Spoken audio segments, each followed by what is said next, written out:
This video is how to create a chrysanthemum painting using the Sumi-e method.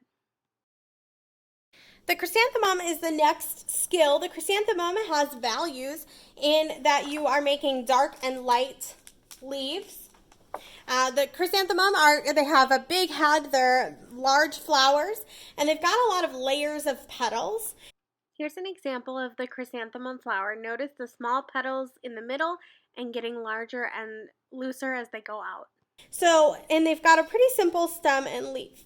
You can use color if you want to for your final, but for the practice ones, we're going to be creating black and white chrysanthemums that have their leaves kind of growing out toward the center, and then they also have darks and lights. A lot of students love the chrysanthemum because they're a lot more free-flowing.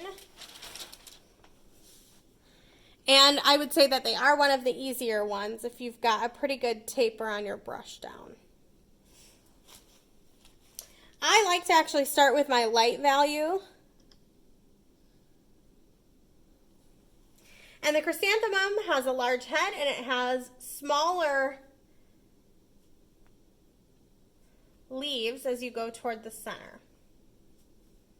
And you start with the top of the taper, and you're curving it down and twisting your hand toward the flower itself. You're leaving space in between the leaves, and as it gets down toward the bottom, the weight of gravity kind of pulls your chrysanthemum leaves down.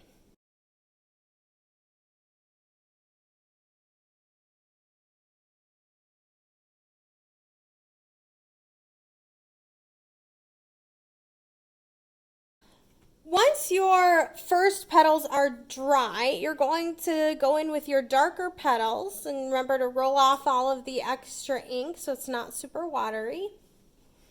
And you're going to go over those with kind of the foreground petals.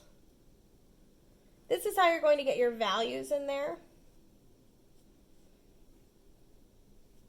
So you're sort of filling in the extra space and slightly overlapping it.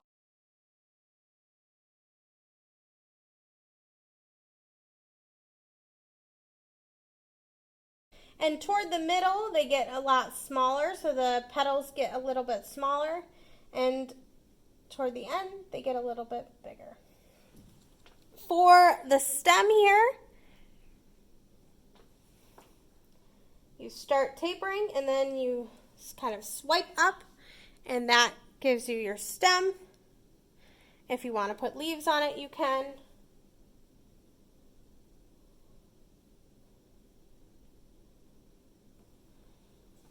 And if you want to do multiple in yours, you can do that as well.